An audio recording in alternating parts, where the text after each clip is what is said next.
जय माता दी मेरे प्रिय श्रोताओं। आज नवरात्रि का 8वां पावन दिन है जिसे हम अष्टमी के रूप में मनाते हैं। आज हम उस देवी की शरण में हैं जो पूर्णतः गौरवर्ण की हैं, जिनके वस्त्र और आभूषण श्वेत हैं। माँ महागौरी जो करुणा की मूर्ति हैं। आज की कथा हमें सिखाती है कि धैर्य और तपस्या से काला अंधकार भी दिव्य प्रकाश में बदल सकता है। श्रोताओं, सती के आत्मदाह के बाद जब माता ने पर्वतराज हिमालय के यहाँ पार्वती के रूप में जन्म लिया तो उनके मन में केवल एक ही ध्येय था, महादेव को पति रूप में प्राप्त करना। नारद जी के उपदेश पर पार्वती जी वन में तपस्या करने चली गईं। राजकुमारी के कोमल शरीर ने वह कष्ट सहे जिनकी कल्पना भी नहीं की जा सकती। उन्होंने हजारों वर्षों तक अन्न जल का त्याग कर दिया। गर्मी की तपती धूप, बरसात की मूसलाधार धारें और शीतकाल की बर्फीली हवाएं माँ सब सहती रहीं। भक्तों, वर्षों की इस कठिन तपस्या के कारण माँ का शरीर सूख गया था। धूल, मिट्टी और धूप के प्रभाव से उनका वह गौरवर्ण पूरी तरह काला पड़ गया था।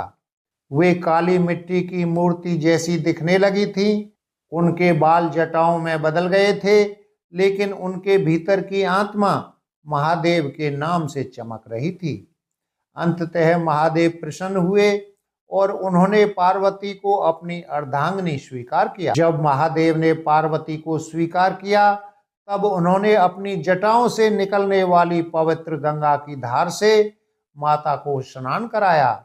जैसे ही गंगा का जल माता के शरीर पर पड़ा, उनकी सारी कालिमा धुल गई और उनका शरीर करोड़ों सूर्य के समान चमक उठा।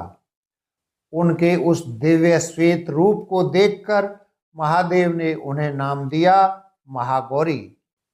माँ का वाहन बैल है और उनके हाथों में डमरू और त्रिशूल सुशोभित हैं। वे अभय और वर मुद्रा में अपने भक्तों को आशीर्वाद देती हैं। श्रोताओं, माँ महागौरी केवल शांत ही नहीं हैं, आवश्यकता पड़ने पर वे दुष्टों का काल भी बनती हैं। जब शुंभ और निशुंभ नाम के दो असुरों ने अत्याचार मचाया तो देवताओं की स्तुति पर माँ के इसी शरीर से कौशिकी और कालिका जैसी शक्तियां प्रकट हुईं।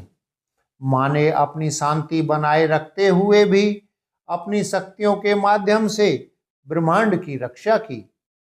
उनकी कृपा के बिना संसार का संचालन संभव नहीं है। भक्तों, नवरात्रि की अष्टमी का विशेष महत्व है। इस दिन माँ महागौरी की पूजा की जाती है। माँ को सात्विक भाव अत्यंत प्रिय है। इसी दिन कन्या पूजन या कंजक खिलाने की परंपरा है। माना जाता है कि 9 छोटी कन्याएं साक्षात 9 देवियों का रूप होती हैं।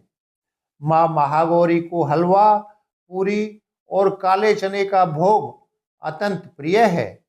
जो भक्त कन्याओं का सम्मान करता है, माँ महागौरी उनके घर में सुख, शांति और स्थायी वास कर देती हैं। माँ महागौरी की उपासना से भक्तों के सभी पाप धुल जाते हैं।